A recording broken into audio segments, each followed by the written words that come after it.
that's come across the news recently, and it's because I'm a big fan of action. A big fan of one of these guys, and then the other guy, I actually really have enjoyed his work in acting.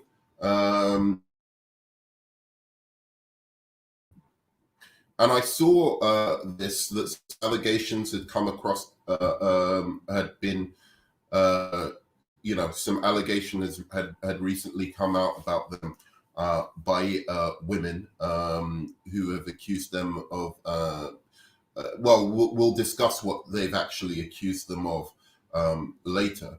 And I wanted to discuss it because I think this case is really, really interesting. I've talked a lot on this channel about the situation with Ray Fisher and how I believe in due process and innocent until proven guilty.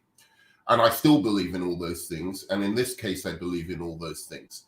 And it's also one of those things where it's interesting now because with Marilyn Manson, who is one of the guys, I was actually a big fan of him when I was a kid. I mean, I was a bit of an emo kid in some ways. And, Marilyn Manson really spoke to me. I was into hip hop. I was into rock. I was into metal. I was one of those kids. And so Marilyn Manson, to be fair, he wasn't I liked his image basically a lot. I was going through this kind of rebellious phase where, I thought being an atheist was some radical, thing, especially in my family. Half my family are Muslim and then half my family are Christian. Me deciding to be an atheist, right, was like this big radical kind of rebellious thing. And I was so much better and more intellectual than all of my, family because of that. And so someone like Marilyn Manson and his kind of vibe and his image actually spoke to me a lot in terms of that kind of rebelliousness. It's kind of like, again, I'm a big fan of Woody Allen. And with that, again, the allegations against him are something that I often, have trouble with. One, the moral side to it, and then the legal side, right? Because I think there are things that I am morally against, right? That are so bad that to me I wouldn't be able to revisit the music or the films of that particular person, but they're not illegal, right? So the person shouldn't necessarily be cancelled. They're just wildly immoral. And then there are things that are immoral that the person should be cancelled for, but they're still not illegal. And then there are obviously illegal things. So this one really crosses the boundaries of all of them. So I really wanted to explore this one as a fan of Marilyn Manson and as somebody who's enjoyed the work of Arnie Hammer. And to show that we don't have to be fanboys to these people. We need to be objective towards every allegation. And I'd like to say, because I've read these women's accounts already, that in spite of the criticisms I'm going to make towards certain aspects of cancel culture and how these allegations have come about, that I really think that these women are, I don't want to use brave. I hate when they say this is brave to come out.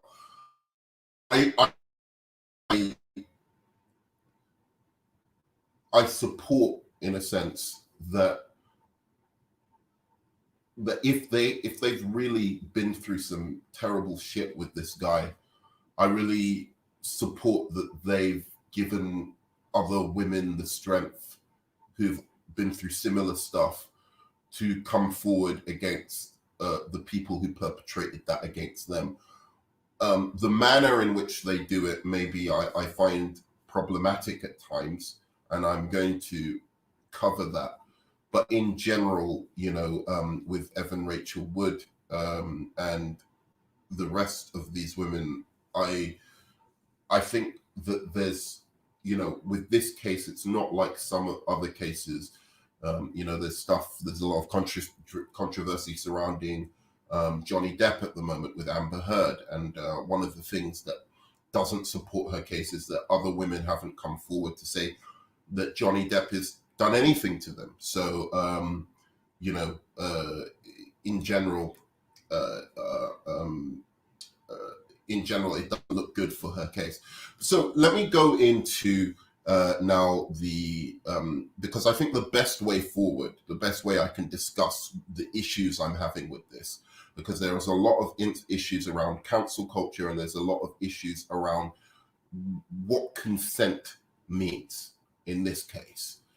And so the best way I can discuss this for me is to read through the allegations against Marilyn Manson and against Arnie Hammer, and then go from there to really discuss what the kind of issues that this raises are.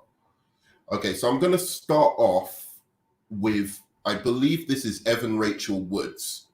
I hope you guys can see that.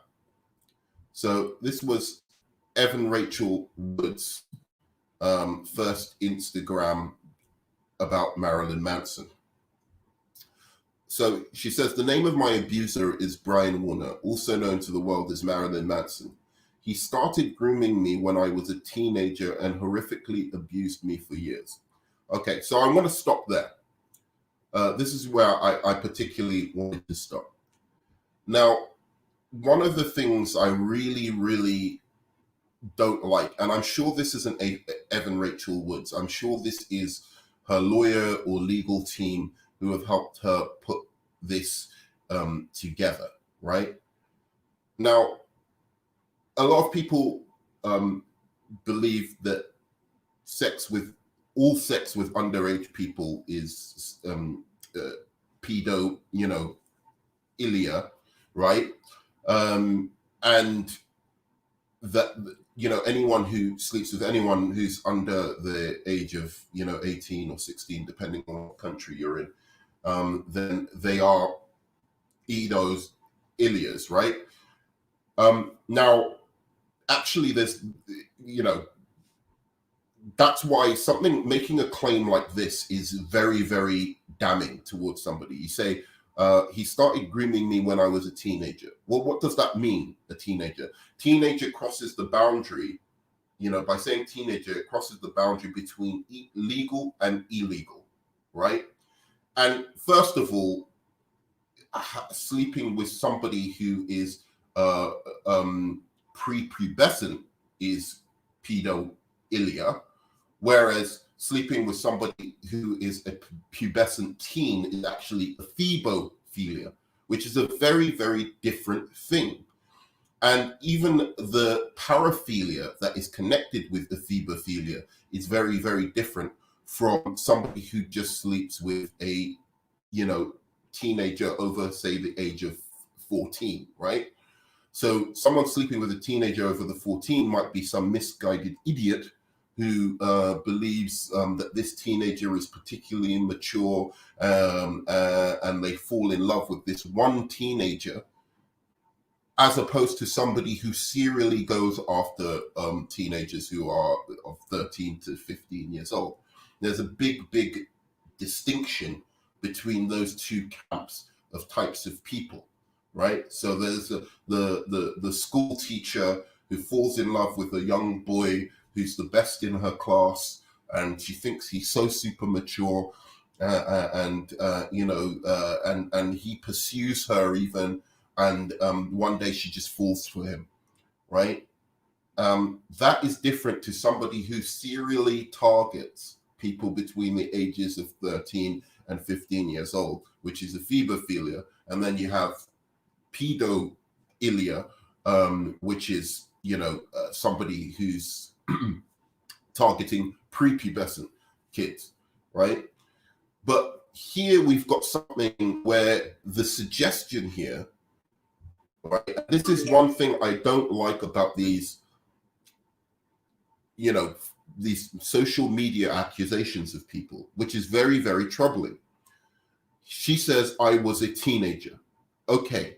Were you 18? Were you above a legal age? Don't be vague about that, because that's very, very important.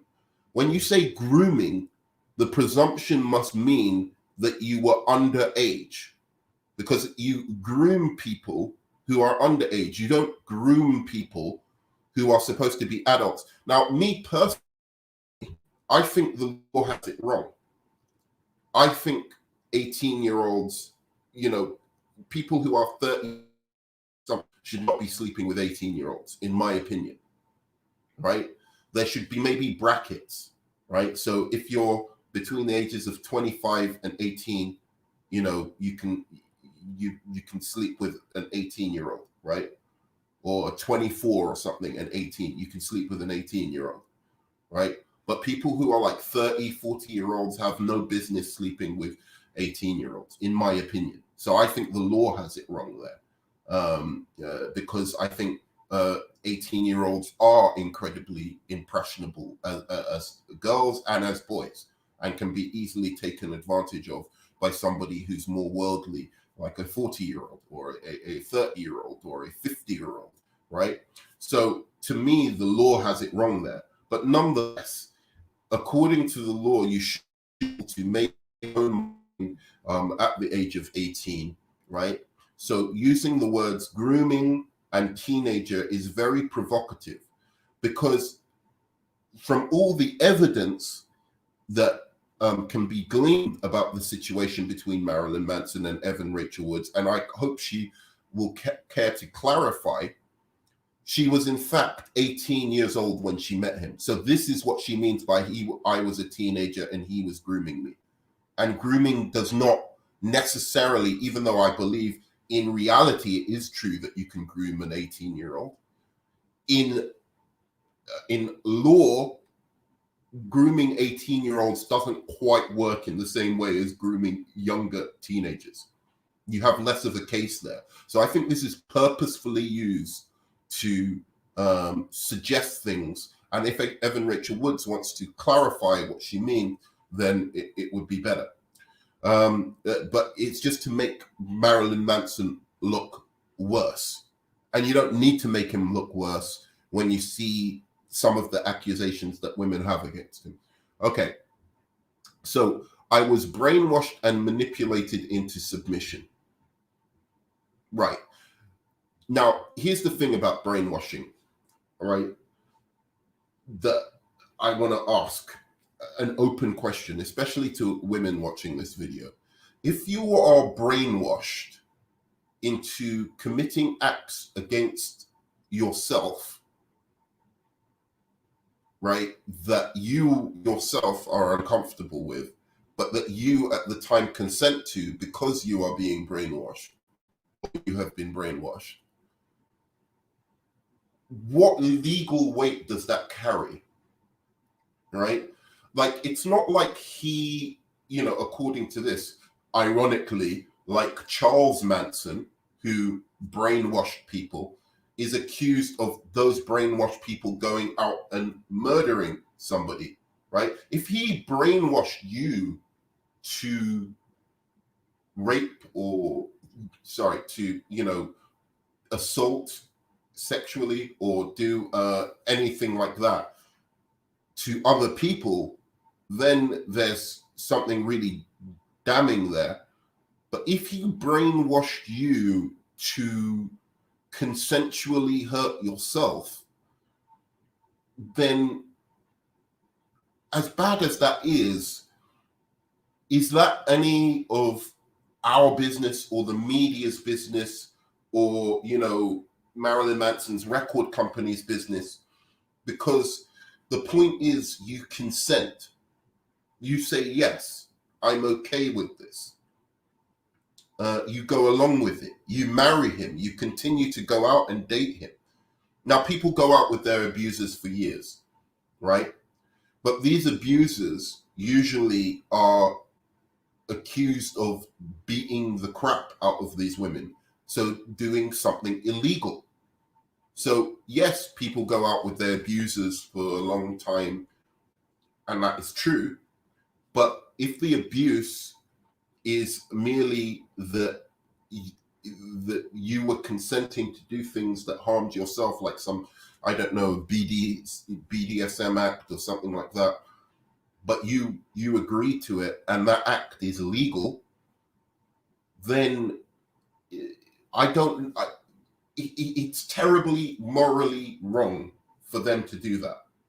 I think a very experienced, worldly, 30, 40-year-old man who targets teenagers with his music, dating an 18-year-old and making them do sexually explicit, terrible things, is hugely problematic.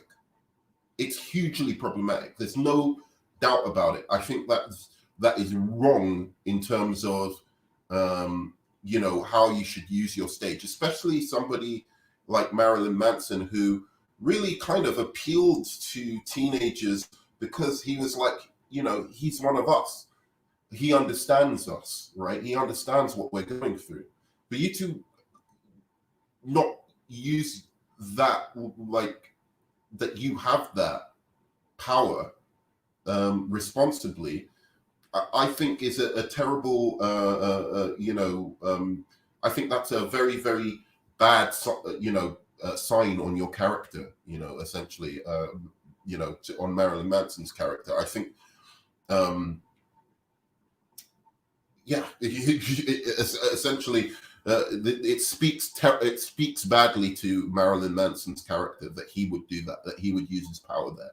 But again, we're talking about record labels and what power they have over, because Marilyn Manson's career is now ruined, right? Does he deserve it morally? Yes, probably. Does he deserve it legally? And that's what my question is. Does Marilyn Manson deserve to be cancelled from a legal perspective? Because Harvey Weinstein deserved to be cancelled from a legal perspective. Even Bill Cosby deserved to be cancelled from a legal perspective. What they were accusing him of, if true, if that is in fact what Bill Cosby did, that is an illegal matter by the law, and if found guilty, then he has to face the consequences because evidence was provided that the courts believed.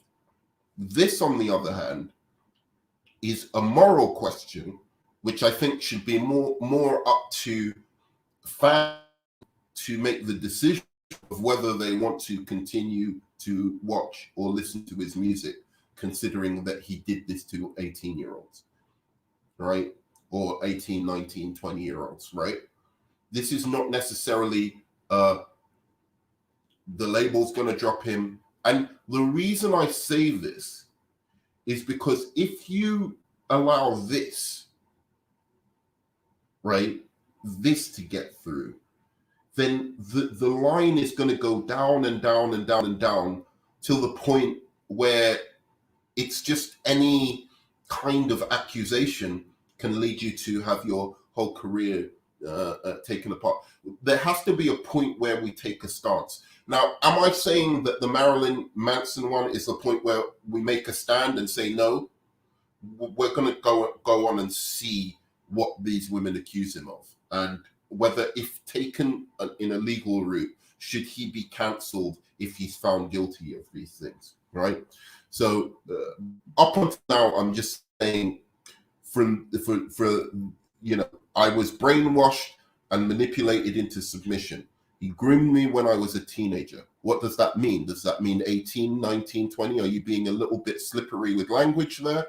Or are you actually saying that he really groomed you and he's, an ephebophile who was grooming you from the age of 15 and doing despicable things to you then? Essentially, statutory rape, right?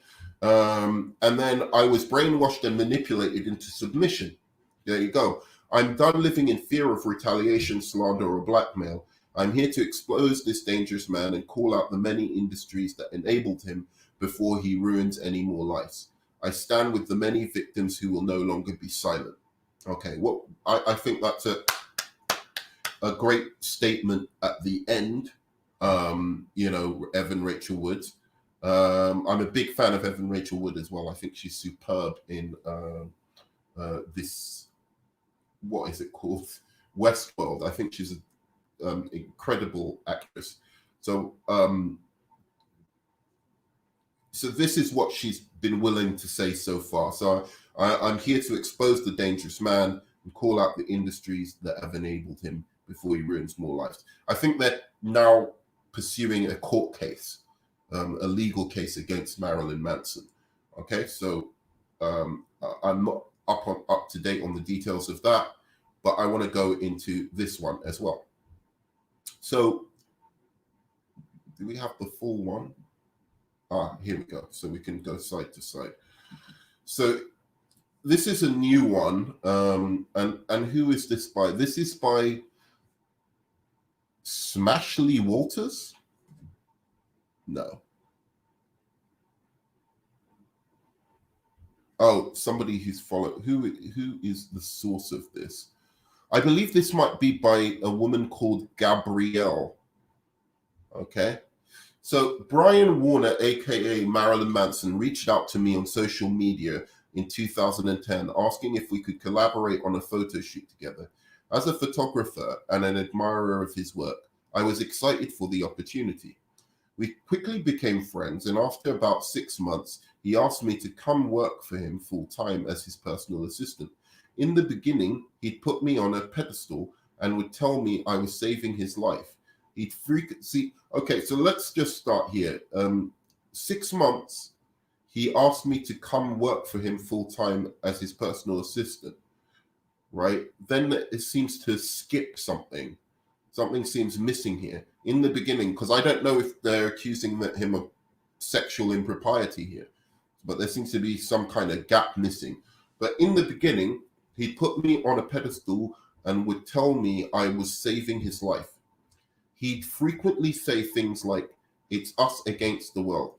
And one of the things I want to mention here, actually, because I think a lot of these women go through lawyers, and I've gone through lawyers in a case, for instance, where somebody punched me and broke my tooth or something like this. And I was basically going to sue them, the company, because it was essentially a club, and I was trying to get my jacket from the storage room. And, I did the clever thing, and I ended up coming back the next day with police to show that my jacket was in there and that they punched me for no reason, and I got my witnesses and whatever. But the things that the lawyers were trying to get me to say, like I hadn't drank that night, like I wasn't drunk at all. And I'm like, no, I was drunk.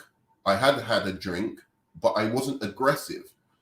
It's me sitting there saying I hadn't drunk anything. I was in a club. Of course I drank something. I didn't go there to, just drink water, So it's always like they're trying to get the most damning story. So they don't want you to tell the truth and be honest about how the story came about. And I think that's really problematic, because it's that adversarial system where they don't want any reason for you to, it's not a crime. Me drinking in a club is not a crime, but they didn't want anything. So they were trying to get me to say, oh no, I only had one drink, or I didn't even drink. Just say you didn't drink, right? And I was like, no, I'm not going to get up there and be made a fool of by some prosecutioner saying, oh, you didn't drink, then blah, blah, blah. A defense lawyer, pardon me, saying that. So in the end, I really got pissed off with the lawyer, and I was just like, I'm out of here. I don't need this in my life. So anyway, So this is what I'm saying about this statement. Like, a lot of the statements try and be damning and make themselves look as innocent as possible. And that makes it seem unrealistic, because we know this man is famous. We know every weird chick on the planet wanted to bang him. And we know you probably wanted to bang him. So don't pretend. That doesn't give him the right to hurt you later. Just because you wanted to sleep with him, that does not give him the right to hurt you later. If he hurt you later, you know, he hurt you later, and that is illegal, and he ought to be taken to court for it. Stop trying to make yourself look super innocent about the whole thing. So in the beginning, he put me on a pedestal and would tell me I was saving his life. He'd frequently say things like, "It's us against the world." We became extremely close, like family. We even got matching tattoos. So by then you were fucking him. Why don't you just say, "I was sleeping with him by this time," right? I was actively in a relationship. Why are you distancing, using language like fat? No, by then we were like seeing each other, and I was into it. Matching tattoos. He presented his house as a safe space where you could express yourself freely and without judgment. I didn't realize he was gathering information that he'd later use against me. I soon became a victim of his psychological abuse. Okay, so you really need to elaborate on what this psychological abuse is. He was very skillful at gaslighting his inner circle. I'd witnessed him inflict this. I don't like, because a lot of these, maybe everyone else knows what like gaslighting and love bombing and all of this language means, this kind of modern millennial language. But I really think you ought to be very, very clear with what you're saying. What do you mean he was very skilled at gaslighting? What is gaslighting? Like, I don't even know what that even means, his inner circle. So is he just being an asshole and making his friends be mean to you when he didn't like you? Is that what you mean by gaslighting, I suppose? That's annoying and it's hurtful, but is it? You can just leave, like that's your own. You need to be around him. You need to be around fame. You need to be around money. You need to be around celebrity. I don't see why we're even talking about this. He was very skilled. Is that why you came on the internet, to tell people that, is this why you want to expose the man for being a dangerous psychological criminal, for making his friends be mean to you? And this is my problem with these accusations. One, just either you're going to tell the full story where you were into it in the beginning, right? And then one day he raped you or something like that. He has no right to do that. Even if you are in the middle of sleeping with him and you start saying no and he continues, he has no right to do that. You do not have to make up a bunch of stuff to make it look like every single interaction with Marilyn Manson was some grand scheme and manipulation, which maybe it was, maybe it was. But in the end, the real meat of the story, or the real, thing that is important here, is what he did that was illegal to you. Okay? Gaslighting his inner circle. Okay? So I witnessed him in this psychological abuse on everyone he employed, everyone he dated.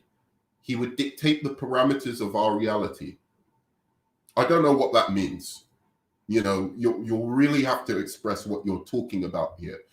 Horrifying, deranged behavior and insane scenarios became normalized. Again, I don't know what that means. And given that it's Marilyn Manson, and you see it in his videos, you see it in his music, and I'm not saying therefore you deserve any bad thing happening to you. That's horrible to say. But like when you say that, I just imagine, he does like weird rock music shit, like where everyone's being fucking insane and drinking each other's blood or some bullshit. I don't know. I really don't know. But if you're consenting to it, it makes it hard to kind of single him out as doing something extremely illegal. It may be immoral, but not illegal. He was extremely interested in mind control, torture tactics, i.e., different sound frequencies that would shift your mood or make you nauseous, and spy devices to gather information for blackmailing and manipulation. So he had cameras around his house, is basically what you're saying, right? Because why wouldn't you if you're a celebrity? I don't know what that means. I mean, he had spy. If I was rich and a celebrity, again, it's like, stick to what's illegal. He can justify any of these things, right? Easily. And maybe people won't listen to him in this day and age because we're in this judgment, cancel culture kind of era. But I witnessed him inflict psychological abuse on everyone he employed, everyone he dated. I was being an asshole. I'm sorry, but I didn't do anything illegal. That would be my justification to that. I'm sorry. I could, I was young, I was famous, I was full of myself, and sometimes I could be a little thoughtless and a bit of an asshole. But most of the times I was a nice, friendly guy. It's just that sometimes I could be an asshole. And I did that to a lot of people, and I'm very, very sorry. Next bit. He would dictate the parameters of our reality. I would just say, I don't even know what that means. I spoke to them and, I'm an artist. So in my world, I created, spaces that matched my own aesthetic or my own fantasies. But I was not trying to make them into drones or maybe I was trying to convince them of certain ways that I think, but only in an open and honest kind of way.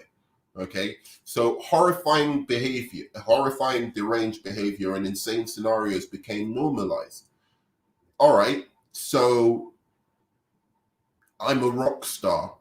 I was full of myself. I was arrogant, back then. This was the first.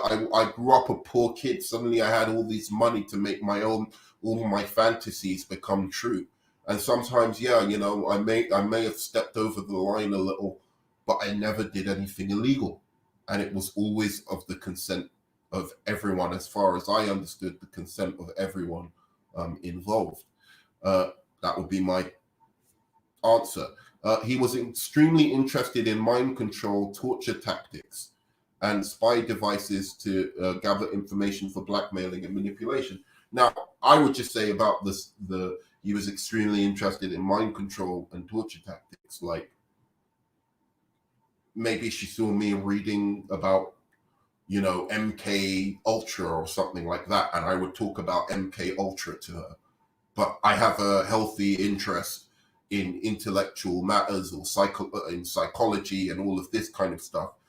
So that was my interest in it. It was a completely innocent interest.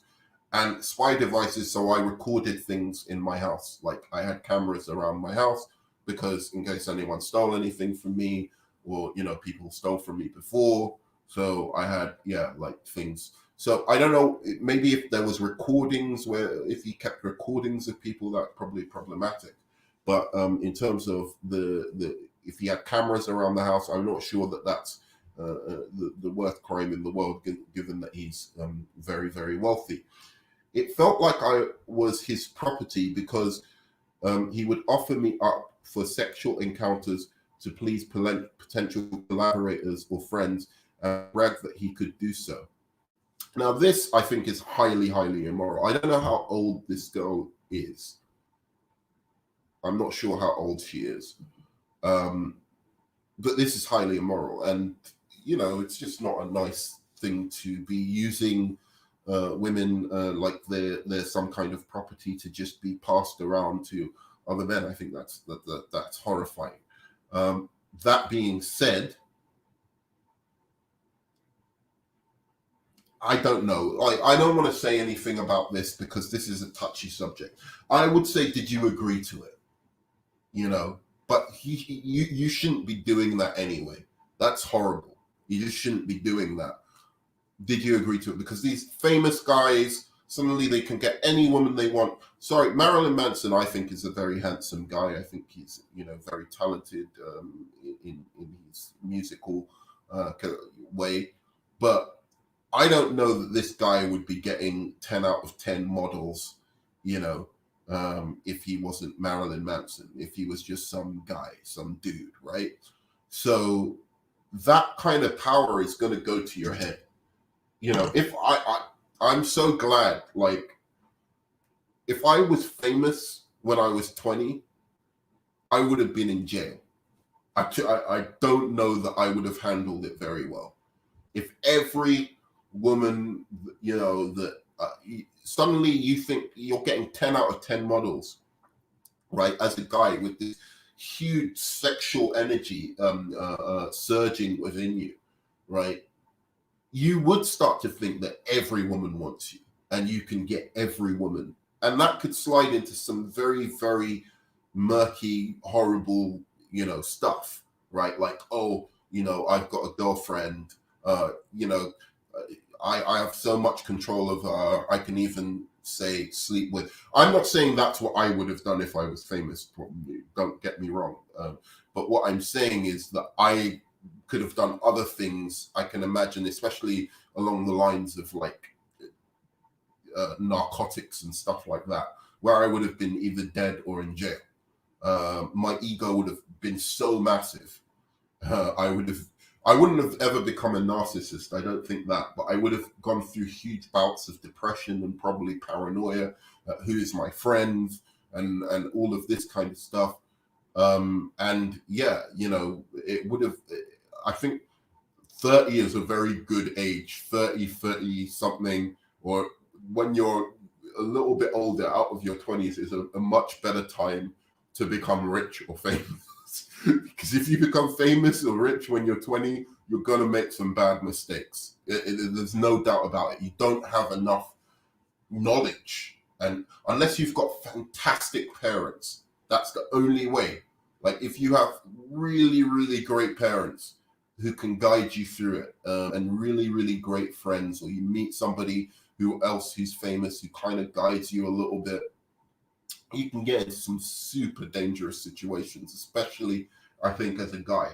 And I'm not trying to excuse men's behavior because of that, but I'm just saying that's the truth of it. If you're a guy like me, I'm not saying, I've done terribly with women or something like that, but I certainly don't think I'm not like consistently getting 10 out of 10 models like wanting to date me and calling me up saying they love me and they need me and blah, blah, blah.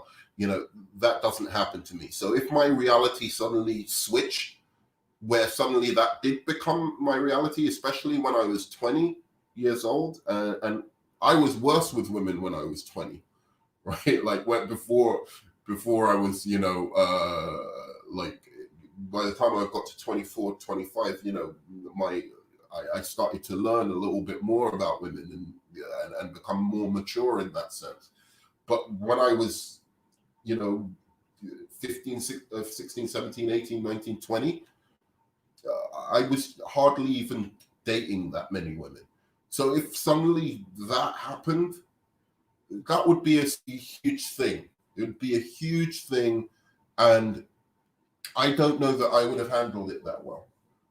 That's all I'm saying. I don't know that I could have handled it that well without, especially I don't have the great parents that would have been able to guide me through it. Some of my friends were hugely self-destructive as well. So I would have had my entourage of friends with me because I'm very generous as a person. I was generous even back then. So I certainly would have been looking after my friends who were, some of them, very self-destructive. And it would have, I know I wouldn't have been narcissistic and got a God complex, but so what I'm saying is these things like this, what she's talking about, it felt like I was property because he would offer me up for sexual encounters to please potential collaborators or friends and brag that he could do so. It's because he's suddenly a guy. If he was like Brad Pitt I can see how people like Brad Pitt and George Clooney can handle fame, because women were checking for them since they were kids, since they were like teenagers. Brad Pitt has probably always got hot girls, right? Like, so him getting a little bit more because he's famous doesn't make that difference.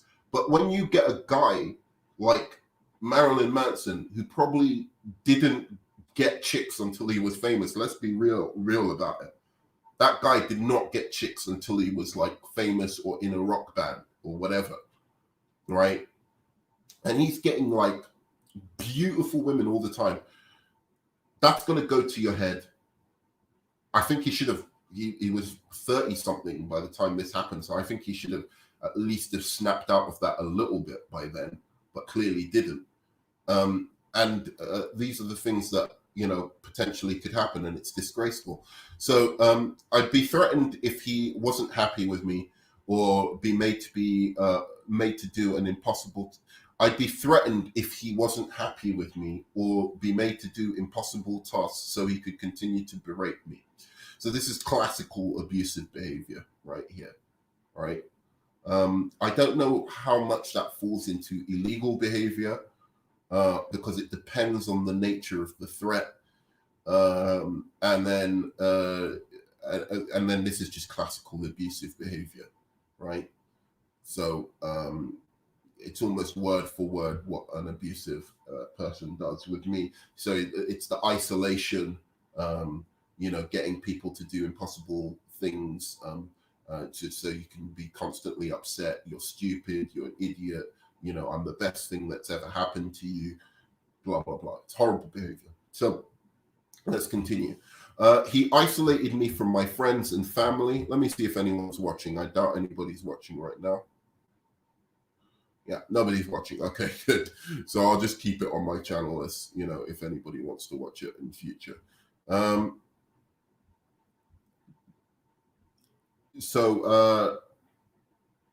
He isolated me from my family and friends. Sometimes I wouldn't be allowed to leave for days. Sometimes I wouldn't be allowed to leave for days. Sometimes I wouldn't be allowed to sleep. That's really problematic right there. He'd frequently become violent, throwing items, including glass plates and heavy objects. Many nights I feared for my safety or the safety of others. I'd let management know when I was having an exceptionally bad experience with him, but they'd say things like, it is what it is, or he has done worse, and send me back in. Now that's fucking terrifying if people were doing that. So this is really now, that's the first bit of detail that has really, you know, like illuminated what the situation is. So she did reach out for help, is what she's saying. You know, she did reach out to the management, and this is where, yeah, you know, this does start to impact. You know, this should start to impact what his career is. So, not allowing them to sleep. We need to have more clarity with that. Hopefully, an investigation would give more clarity to that accusation. He frequently become violent, throwing items, including glass plates and heavy objects. That level of threat is enough for one to believe that he could hit them, right? So once you've gone over that threshold with the rest of the behavior, then any threat that he makes towards her can therefore be interpreted as believable. So if he says, I'm going to kill you, you know, then that threat is actually believable if he's thrown objects, you know, around the room, smashed rooms up. But then again, I don't think it's suggested here that he ever did strike them or hit them. It was only the threat and behavior that was such that you know, she could actually fear that he would do something bad, especially if he's like, you know, she says, I'm going to leave you, and then he gets angry, starts smashing up objects. She goes to management, And she says, "Oh, he's done worse," or it is what it is, right? And send me back in, right? I don't understand what she means by send me back in, because surely she'd have the freedom to just leave. Um, Surely, I don't know that they were imprisoning her or forcing her to stay there, but we'll see. Anyway, sometimes I was too scared to tell management everything. Sometimes I was told it was my fault because I wasn't setting enough boundaries. That isn't necessarily wrong. um, I'm not saying it's your fault, but I'm saying that you probably, if he isn't physically hitting you, um, then you still have space to be able to set boundaries, and you could leave.